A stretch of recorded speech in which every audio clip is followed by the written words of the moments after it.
পাড়া পড়শিতে আমার হাগা লেগেছে, যাব আমি জল নিতে। দেখো পাড়া পড়শিতে আমার হাগা লেগেছে, যাব আমি জল নিতে।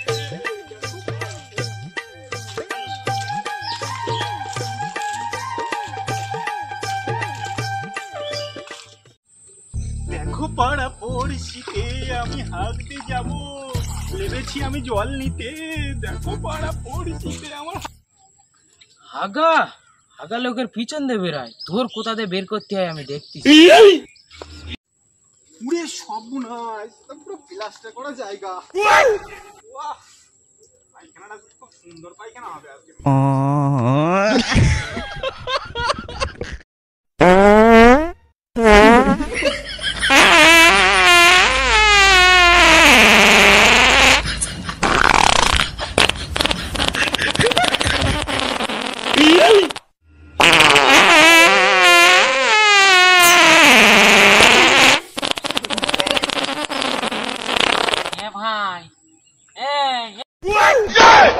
এ ভাই, তোর কাছে টাকাটা পায় অনেক দিন ধরে হয়ে গেছে, না দিলি দেখবি আজকে কি করি, কি গন্ধ।